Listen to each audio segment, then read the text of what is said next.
What's up, cousins on my YouTube side? I cannot wait to give you the details of this very quick, really versatile style. Absolutely no leave out. It's braidless, it's hassle free, it's very beginner friendly. So if you're interested, come on in the room and sit down somewhere. So these are the two products that I'm going to be using for this style. This hair right here I found on Amazon. It comes in a pack of 3. It's not really a curl, but it's more a wave, like a small wave. It's actually described as a deep water wave. To put it in perspective, that's what it looks like. Basically what I'm going to be doing is creating the majority of this style on this wig cap. Now this particular crochet wig cap has combs, so you want to be mindful of the type of crochet wig cap that you purchase, okay? You'll notice that the holes in the wig cap are different sizes. Right here in the top front, the holes are a lot smaller. That's because you want to use small pieces in the front, okay? This is very important, you guys. This hair locks beautifully. Once you knot one time and squeeze the 2 ends, you'll get like a little click. It'll feel like a little pop. Basically, that is the hair locking in place. I love that about this hair. You guys really want to pay attention to the spacing, okay? The spacing is going to be smaller and closer than the rest of the wig. That's important because you really want your front and your perimeter to be as neat as possible. That's how you want it to look. You can get ignorant off up in the back, okay? And kind of throughout the middle. You really can. I'm going to show you because I'm going to be real egg off back there and through there, okay? And trust me, it's okay because we're going to be covering all of that up. I'm using the brick lay method or windows, whatever you want to call it. Just kind of go in between your pieces. You want that front part to be so neat. You want it to be so sharp. You hear me? You want it to be barbecue at the amusement park for your family reunion sharp, okay? That's what you're going for. So take your time. I suggest that you start in the front. If you're anything like me and you get bored easily and quickly, you want to make sure you start in the front, because if you start getting ignorant, you want it to be off in the back, okay?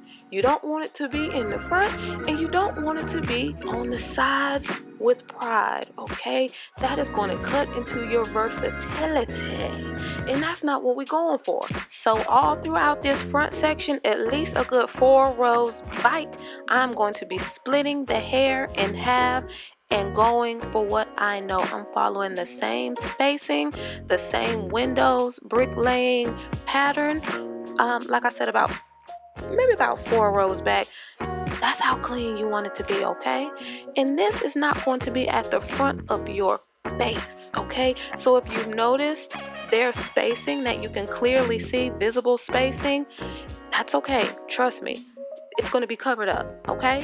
Now in the back, I'm doing double knots. I did double knots in the front as well, but I'm using full pieces back here in the back, and I am about 2 finger widths apart. Keeping in mind, you guys, that if you want to fill in at the end, you can fill in where you want to at the end. But listen, let me tell you something. This hair can get real big real fast, so I would start off like this, and then if you want to go ahead and add a piece here and a piece there, you can do that, okay? I'm gonna tell you something else too. This is something that is very important. As you see, I have my net, the actual cap, I have it stretched and I have it pinned in place with wig pins. Why? That's because when you crochet a crochet cap, it is very easy to make the cap smaller. Depending on how you grip those particular little holes and diamond shapes, you can lessen the space that you have. And then, you put it on and you're like, why is this so tight? Because you kind of constricted it a little bit. So by stretching it out and pinning the cap in place, it won't move, it won't bunch up, so you won't be like crocheting on top of bunched up pieces, making the cap smaller. That's very important, you guys, okay? I'm not saying I learned that the hard way. I'm just saying you never notice it until the end, so I'm just telling you ahead of time. I'm gonna go ahead and hit this perimeter. This is just the way that I do it. You can do it whatever way you want to.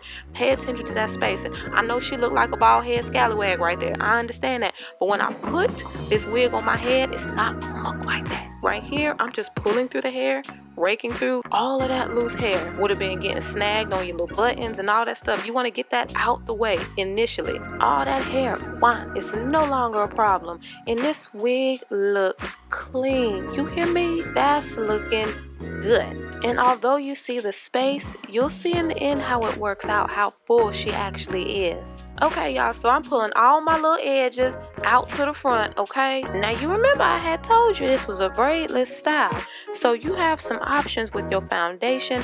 I just chose to do real big, ignorant, loose, jumbo flat twists. I have about 5 in my head. Just make sure you have a part. Okay, so for this part, I'm splitting the hair because I want this part to be very seamless. I'm doing a basic illusion crochet. This is very basic. This is where we started off before we got real good, ignorant, and creative. This is where the illusion crochet started. I'm just taking it back because it works, and you really don't have to do anything other than this if it works for you. I'm going along the part. I'm going to go on both sides, and basically the idea behind the illusion crochet is you grab one of the ends and pull it through the loop as opposed to both of the ends. You get me? So you just grab one end, and you can knot it, you can double knot it. I use single knots in this particular instance, but for more security you can double knot. I'm going to do the same exact thing on my perimeter. That's why I have twisted my hair in this direction so that my perimeter can be as seamless as possible. But take note that I'm holding the crochet hook in a downward position. That matters when you pull. Like, if you have any sort of plans to pull your hair up, did the message get real good and ignorant, you want to pull that hair back and shout, you are going to have to make sure that your foundation looks similar to mine. It's going to look really, really natural at the end. And again, you just pull one side through as opposed to two. That's it, that's all. But we're not going to leave it like that, okay? Once you have finished installing your pieces along both sides of the part, as well as both sides of your perimeter, you want to go down both of those twists, adding these pieces. But we're not gonna leave it like that. Y'all know we about to tease like our lives depended on it, okay? You take your little piece of hair, kind of sliver cut it, don't blunt cut it, straight across, and then tease with your favorite teasing tool. This is my favorite. This thing teases, okay? You're just taking pieces along the part and along your perimeter, the same places that you just illusion crocheted. You're going to take little small pieces along those parts and tease. That is going to make it look like it is coming from your scalp. Do you hear me? What I say? Okay? That's what we're going for. We're going for that scalp look, okay? Now, what we did right there, we want to do right there. You see, that's still looking ignorant.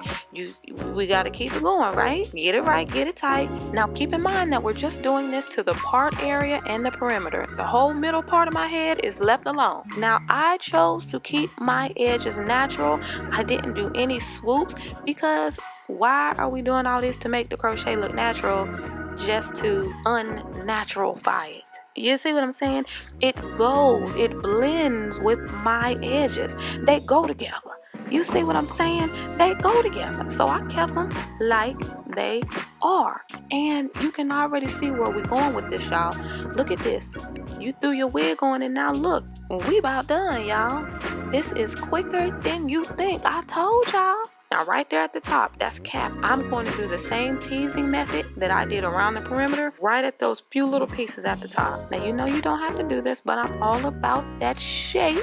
You already know what time it is. So I'm going to put a lot of nice, good, juicy layers in the hair. I like to kind of tilt my head over to get like a crescent moon sort of shape. That's what I always go for when I do layers.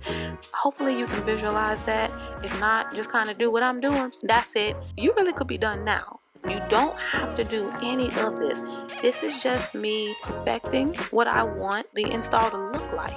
I don't want there to be pieces out of term, out of pocket. I don't want that. I've been doing this many years. I done been pulled y'all coattail to these layers long time ago. So you already know at this point how we roll with that. I'm trimming those ends, and here we are, you guys. Literally giving edges and versatility abundantly. That's what we're getting with this style right here. Now, if you don't like big hair, you guys, the same way I did the front where I separated the pieces, you can do that throughout the whole entire cap. You can do that. So it really just depends on how full you like your hair. I separated it along the front, and in the back I got ignorant. I was using full pieces, but I like full hair, so that it made sense for me to do that, right? If you don't like full hair, just separate your pieces into 2 pieces the whole entire way, but keeping the spacing the same as what we did here today. That's very important. I just put a little claw clip up there, and that was it. Y'all, it's really that easy. You can take the wig out at night. You don't have to sleep in it. The next day, bam, put it back on, fluff your hair, do what you want to do, and be out. Y'all, it's really that easy. Let me know in the comments if you like it. Do you like this deep water wave texture? I do. Oh, and this hair is 22 inches, by the way. I should have been told you that, but I love y'all. Peace, love, and light. Bye-bye.